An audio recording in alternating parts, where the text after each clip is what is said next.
Powered by Sports Interaction, Canada Sportsbook.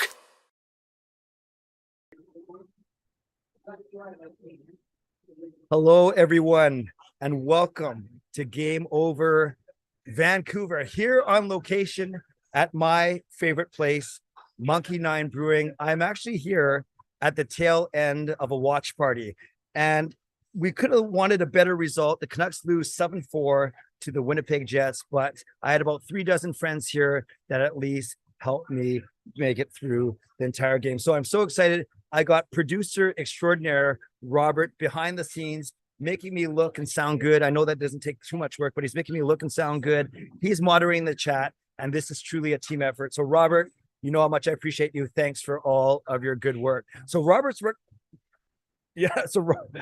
running the stream, and then you get to hear and see me, but Robert's taking care of everything behind the scenes. But before we get going, I'm actually going to bring in some guests here that are here at the meetup with me. Believe it or not, of the 36, a dozen stayed because they want to see what this whole thing about doing a show on location is all about. I believe it might be the first Game Over done on location, and if not, I'm just going to say that it is. But before we get going, think you know which way it's going to go.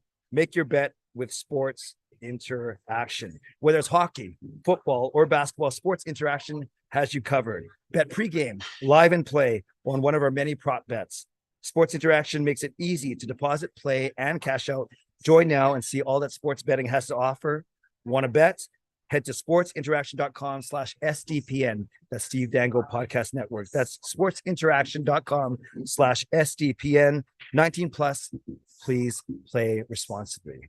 So friends, this is how I'm going to do this. I'm going to talk about the game for the first 10 to 15 minutes. That'll be segment one. Segment two, I'm going to bring in 2 or 3 people that are sticking around, that are loyal watchers of this channel, of my channel, and just get their impressions of the game. And then finally, the last 5 or 10 minutes, I will go into the chat and take some of your questions as well. So before we get going, as always, subscribe to this channel, SDPN, on YouTube.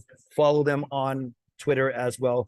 Like the video. If you're listening on a podcast platform, rate and review. And while you're at it, if you want to give Canuck Clay some love as well, I'm also here on YouTube at Canuck Clay and on Twitter as well. Okay, friends, let's talk about this game. Whether you're watching at home, whether you're in the arena, whether you're popping in and out of lists on Game Over Winnipeg, if you watch this game, you know that the Canucks simply, they couldn't hold on. They couldn't even get a lead, let alone hold on to it. This was a story of Winnipeg getting a 2-goal lead, Vancouver coming back. Winnipeg getting a 2-goal lead, Vancouver coming back. Then Winnipeg got a 3-goal lead, and Vancouver simply couldn't come back from it. So let's talk about what I saw first, what my friends here at the watch party saw, and what you guys saw as well. When you look at the overall stats, it kind of looks good for Vancouver. They outshoot Winnipeg 38-27. They're even on the faceoff circle. They actually get 1 power play goal, and they don't even take a single minor penalty. They don't need to take a major penalty. They don't take any penalties. You kind of wonder if the Canucks were aggressive enough, but they didn't take any penalties. They out-hit Winnipeg 33-23. They out-blocked them 13-8, and they only had 4 giveaways to 14 for Winnipeg. So if I told you all of that, and we covered up Vancouver, we covered up Winnipeg, I think you'd say likely the Vancouver Canucks should have won this game 7-4. So why didn't they? Well, I got 2 words for you. Kyle Connor. This guy's amazing. This guy is fast. This guy is skilled. This guy, he's a Canuck killer. Actually, that kind of goes with his alliteration. Canuck killer Kyle Connor. CKKC, whatever you want to say. He was so good. And he could have had a hat trick 10 minutes in the game. You guys might remember he scored the first 2 goals. I'll go over the goals very quickly. Scores the first 2 goals. And then he actually had a chance to hit his hat trick just 10 minutes in. And one of my loyal viewers here, Just Incredible, he even looked at me and said, wow, Connor could have had a natural hat trick 10 minutes into the game. So Kyle Connor's first goal, just showing his speed. And I can't remember how this one went in, and I can't remember whose fault it was. Oh yeah, I do remember. Ehlers actually centers it through Dermott and Miller's feet, through their legs. Connor puts in 1-0 past Connor Gila, who was, to me, a surprise starter. Then just 1 minute later, Connor scores again. Now this one, I think this one was the 2-on-1. I can't remember. All these goals are blurring for me, but now it was an Oliver Ekman-Larsson pinch, a poor pinch, and then becomes a 2-on-1, I believe. And Kyle Connor scores again. Now it's 2-0 for the Jets. JT Miller scores on a nice fight in front of the net. And then Jack Studnicka scores on a nice tip-in. And you go into the first intermission tied 2-2. Not the way you want to get there, giving up the first two, but at least you come back with the next two. Guess what? Second period, deja vu. Nick Ehlers goes around the net. Colin Delia playing too deep into his crease. Ehlers puts it over Delia's shoulder, 3-2. And then just 3 minutes after this one was a bad one. It was Lowry sets up from behind his net. You kind of waits there for 10 seconds, sees how the Canucks defend, or better accurately, don't defend, up the gut. And then now it's a partial breakaway, goes behind the net. Dermott Myers left staring at the puck. Barron puts it in the empty net. Now it's 4-2. Exact same thing happens. Winnipeg's up to halfway through the period. But then guess what? Horvat scores. Amazing. It's 29th goal of the season. Don't know what the Canucks are going to do with him, but that's a topic for another show. Horvat scores to make it 4-3. Great wrist shot, snapshot. And then Sheldon Dries tips it in, second power play unit. And now it's 4-4. And we think if we can just get to the end of the second period tied, it's anyone's game in the third period. But I can't say this guy's name. I call him Johnson and Johnson. I don't think that's his name. I think it is Johnson Falby or something like that. Anyways, I always get confused when I see three names on the score sheet. He scores, and then with 2 minutes left in the second period, Winnipeg has a lead. And it was simply a lead that the Canucks couldn't come back. And you know what? The backbreaker goal, the Canucks get another power play in the third period. They don't really do well. And then it was a poor pinch by the second unit, guys like Dries, and I think it was probably Bear or Ekman-Larsson. And then the Jets go on another 2-on-1, a drop pass to DeMello, and DeMello puts it over Spencer Martin. Game, set, match. The only thing left to know was Kyle Connor going to get his hat trick? Guess what? Kyle Connor got his hat trick. Canuck killer, Kyle Connor, CKKS. No, that's bad. CKKC does his job 7 minutes in and seals the deal. The final score, 7-4. Now, you guys, I know I just went through all the goals, and I had to do that because it explains what type of game this was. Back and forth, up and down. Although the Canucks never held the advantage, you also, every time they tied it up, you never felt they were completely out of it. But that's kind of been the story of the Canucks season. Just when you think they're going to do well, i.e. get one game over 500, they lose the next three. Then they play a great game against Colorado on Thursday night, dominating them, defeating the Stanley Cup champions 4-2. And then they come out and they get down early 2-0. So I know many Canucks fans have been talking about, well, isn't this the year to, I can't say the T word, but TANK, is this the season to do it? And you look, not just Connor Bedard, you look at all the other guys in the top 5, top 6. Yes, this might be the year, especially if you take one step forward and 2 steps back. Last couple things. Tyler Myers, -3. Oliver Ekman-Larsson, -3. If they are going to be your shutdown pairing, they need to be a lot better than -3. Goaltending. I thought it should be Martin from the start, but then Delia played last game against Colorado. Martin's lost to Winnipeg. Delia's lost to Winnipeg. They go with Colin Delia. He only makes 9 saves on 13 shots. Spencer Martin doesn't do much better. 11 saves on 14 shots. That doesn't add up. Yeah, it does. That's 7 goals. So both guys combined save percentage of something a lot less than 900. That's all you need to know. And Winnipeg, you got to give them props. They are a big team. You see Dubois muscling Pettersson off the puck on the Kyle Connor third goal. They are a big team. They are a fast team, i.e. Kyle Connor, Nick Ehlers, and they have the good goaltending. Even though my eyes lit up when it wasn't Connor Hellebuck, Dave Rittich, yes, he's big save Dave, but that was from like 3 or 4 years ago. I wanted him to be no save Dave today, and he started kind of shaky, but in the end, he makes 34 saves on 38 shots. So Canucks fans, that's what I saw from watching this game with some of my friends here. I want to bring in now some people who are watching the game with me. So I'm going to take a quick 2-second pause to gather my breath to kind of officially end this first segment. And I'm going to bring a couple of people in first to talk about what they saw and how they're feeling about this team. So thanks again, Robert, for doing such a great job moderating, producing, all those things. I will get to some of your comments in the third segment, but let's get through 2 or 3 people that I want to bring on for a few minutes each. The first person I want to bring on now is someone who made the trip all the way from Victoria. Now, if you don't know Vancouver geography, no, I'm going to let him tell the story. So, Coach Rob, come on up here.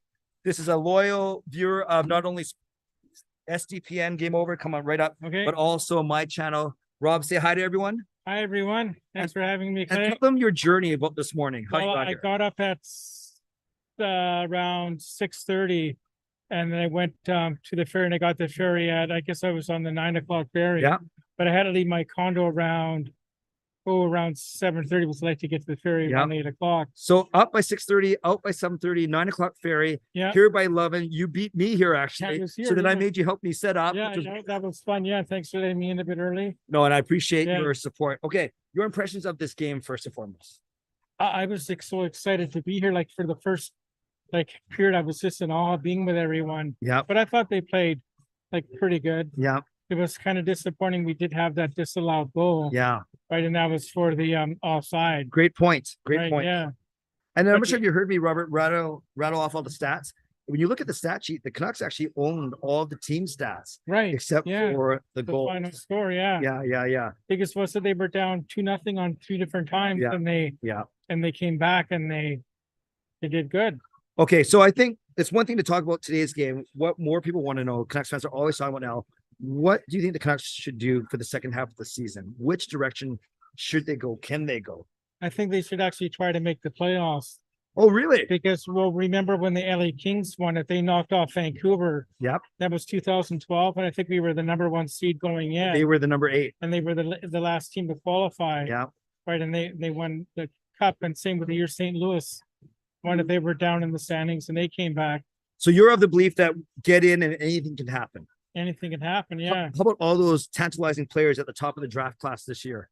Well, we're going to get a good one if it's Connor Bernard or whoever, and there's no guarantee that we'll get him. Right. There's no. So you're still team playoffs. Yeah, but I mean to say there's no guarantee he'll pan out. There's been number 1 picks before that haven't been.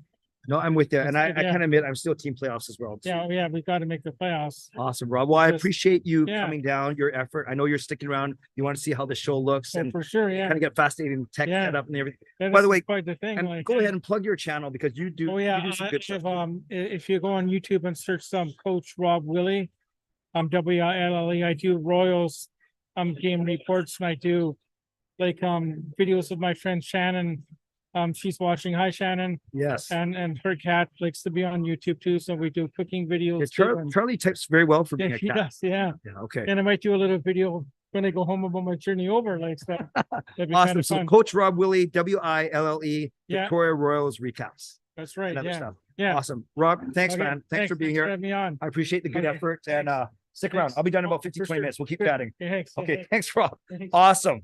Thanks. And Rob is a very, very loyal viewer here at STPN Game Over, which is awesome. And of my channel as well. And you can see the dedication. He got up, I think, 5 hours before I did today and was on the road. And we'll call him the MVP right behind Robert. Maybe if your name is Robert or Rob, you're pretty important today. Close, but Anar. Yeah, Ricky. Come on up, Ricky. Now, a quick story about Ricky, who I'm going to bring on next. Ricky and I have known each other through Canucks Twitter through about 10 years now. And he was a big supporter of all these goofy parody music videos I would do. And I keep saying that one day we're gonna have to do like a rap song or collab together. What do you think? I know you're not doing videos right now, but it's been 8 years in the making, as like you said. So it's gonna be good. I'm not really a great rapper today, but we'll make something up. And that's producer Robert right there. That's who you're looking at there. Nice to meet you, Robert. How are you? I hope you're doing okay after that hockey game. He doesn't care. It is what it is. You're not even talking. Robert's so humble. It's just facial expressions from around. He doesn't want to take my. He doesn't want to take my. No, Robert's so good. Okay, your impressions of this game first and foremost. Yeah. There's a lot of this felt like 3 different hockey games. They fell behind by 2 goals 3 times. Yeah. They came back twice. A power play. 1 for 3. That's a power play that's been top 10 the entire season so far. Mm-hmm. But I thought they had a couple of good looks on the other 2 that they didn't score on, but that's a difference right there. You get one, maybe you get back in the game a little bit, and other than that, you know, that's Winnipeg's game. They've been consistent all year. You know, they had a disappointing season last year. Yeah. So this year they're guns a blazing. Yeah. And the Canucks have fell victim to them 3 times now. I Yes. think. So And it's funny you talk about that. both Winnipeg and Vancouver were disappointing seasons last year. And it's funny to see how Winnipeg has taken off on the back of strong goaltending, obviously, and just a big, fast team that I've been talking about. Very physical. Yes.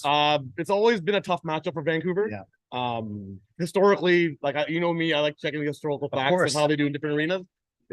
Historically, it's not a good place for the Canucks since the Winnipeg Jets have come back in the league. I should have picked a different game for my meetup.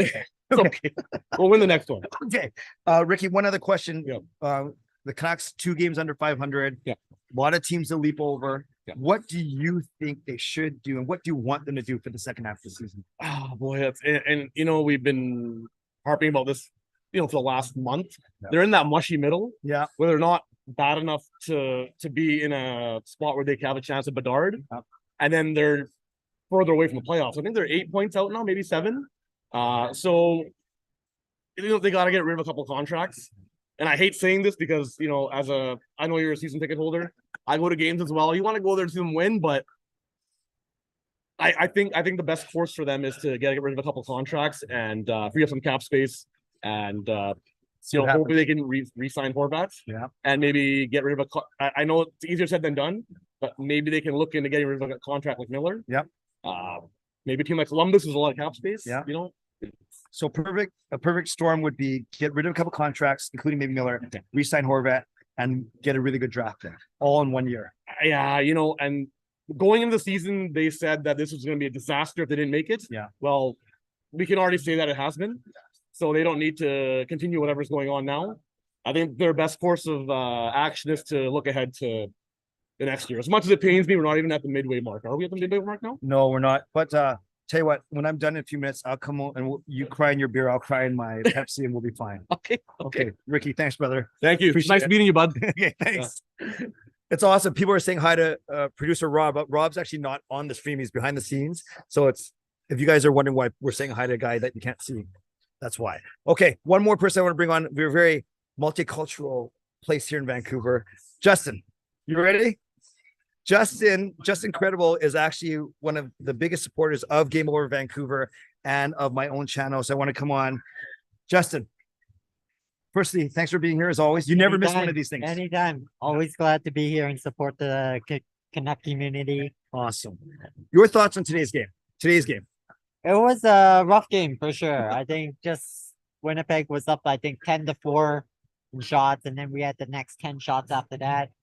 A lot of character by the team and coming back multiple times. But then afterwards, Winnipeg just showed their skill. You know, their top line was their top line.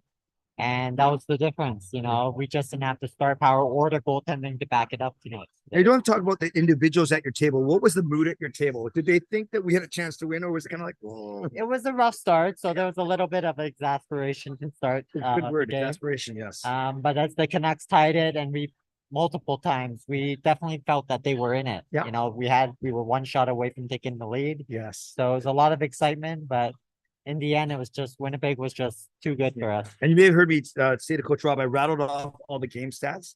Vancouver had the edge in every single team stat. Ultimately, and at the very end of the night, yes, it did. But I just think Winnipeg's top line was just too dominant today. Okay, now the loaded question. You are a card-carrying member of the GLCPC, the good-looking, obviously, Canucks Positivity Club. Even for you, no, I shouldn't lead this. In your heart of hearts, what do you think the Canucks should do for the second half of the season? I am obviously always going to be on team playoffs, Yep. but at the end of the day, looking at how this season and the last few years have gone for the team, I think it's time that the Canucks need to find a clear direction. Ricky mentioned it earlier that we're a team that has been stuck for the last 7-8 years being in the middle of the Yeah. pack. Yeah. Not good enough to get, the prime prospects in the draft, but at the same time, the team is just so built on trying to squeak in and have something happen, which might work for a year or two, but in the long run, that just doesn't spell long-term success. Yeah, we're not moving forward. We're not moving forward, and all the teams in the rest of the league, look at Seattle, second year. Yeah. They have a direction and they're ready I know how much you leapfrog love us. it when an expansion team They does really well. leapfrogged us. So, especially don't get me started on Vegas. No, we won't, because I have to end the show in about 10 minutes. Yeah. Exactly. Well, So overall, though, team playoffs, but recognizing realistically, yes, so that that's this- why I think they need to get rid of some bad contracts however they can and go for the draft. You know, this year's draft is so deep. I would love to see Bedard in a Canucks jersey, but with the Canucks lottery luck from the last number of years, I don't think that's happening. But still, there's top 10 players that are going to be prime assets for the Canucks for years to come. But we definitely got to start heading in that direction. But I also know with this team, they might rattle off 4 of the next 5 wins and just stay in the middle. there you So, go. Well, win, lose, or draw. I know that you will be there cheering. very Always, loudly. So, always. Justin, thank you. Thank you. Thanks for everything. Thank Appreciate it. you. Nice to see Okay. everyone. Thanks. Thanks a lot. So that was a nice. Actually, I'm going to do this real quick. Hopefully, producer Rob doesn't mind. I'm going to just show you guys. So we had this all full here. There's my family wave. Okay. There we are. Yeah. And then we had this all full as well.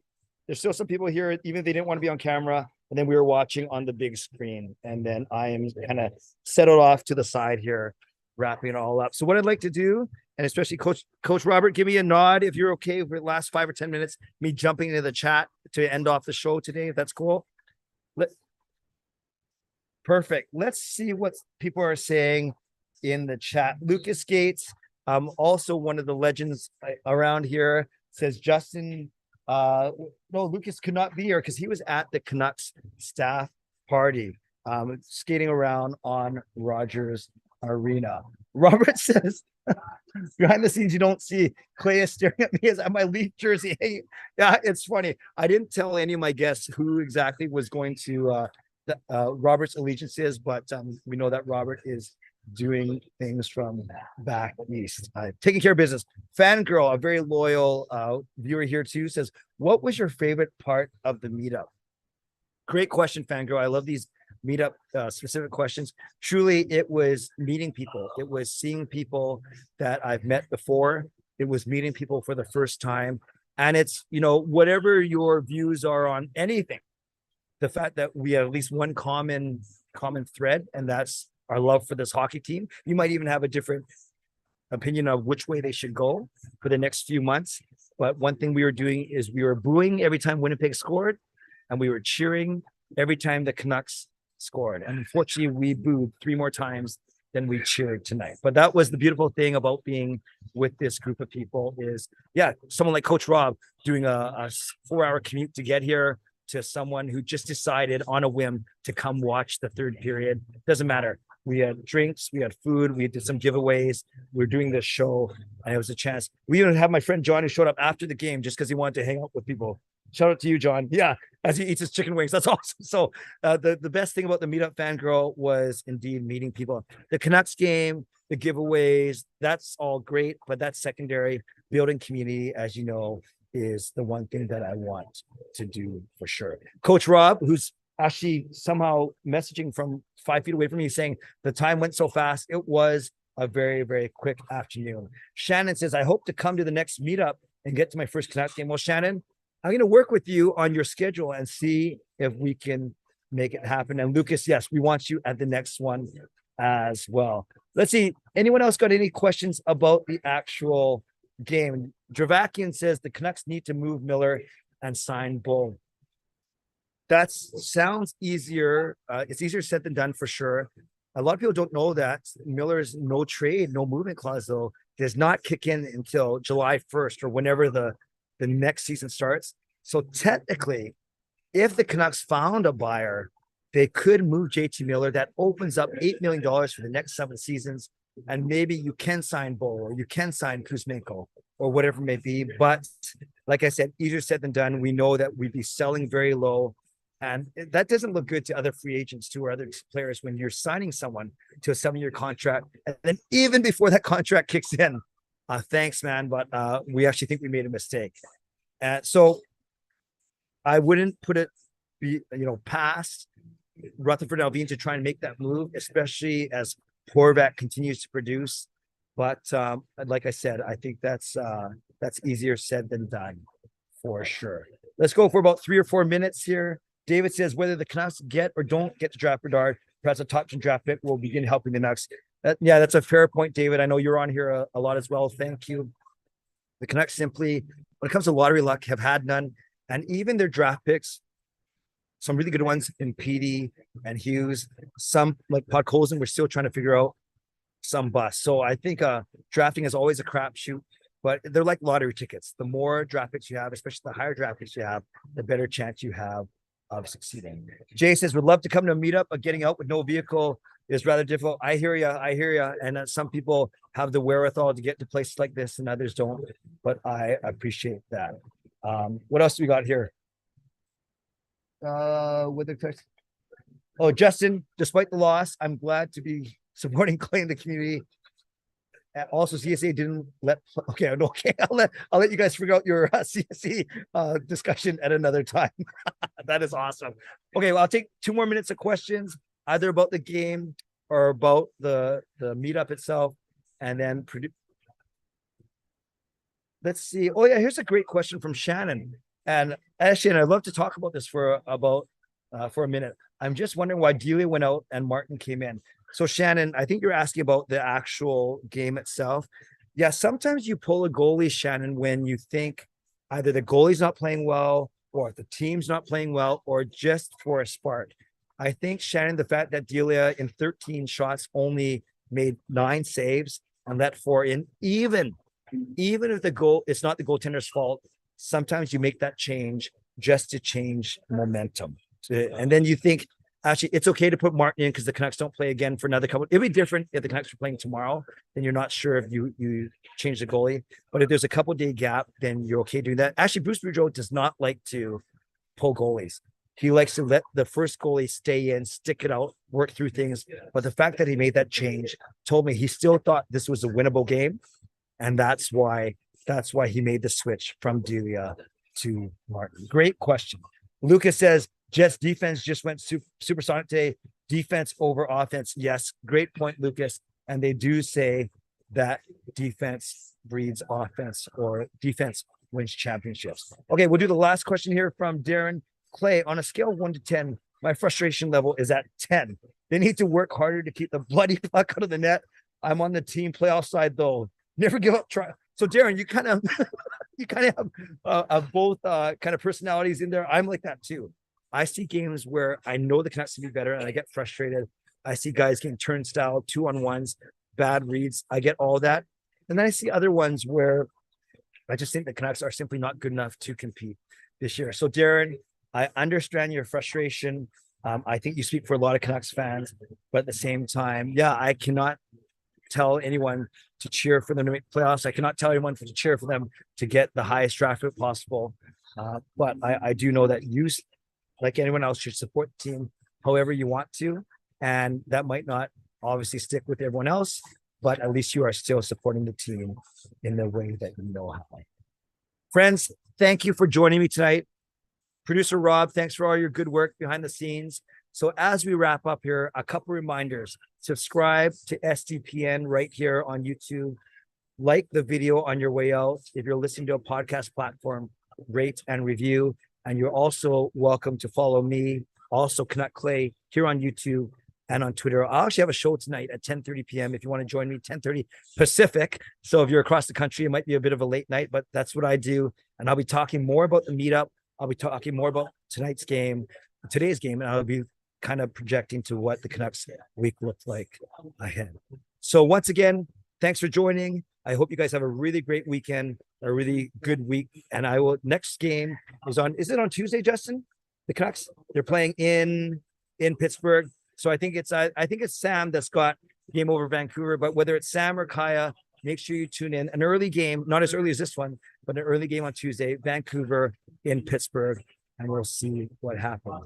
So as always, take care of yourselves, take care of each other, stay safe, and go Canucks go. Have a great day, everyone. Game over! Powered by Sports Interaction, Canada Sportsbook.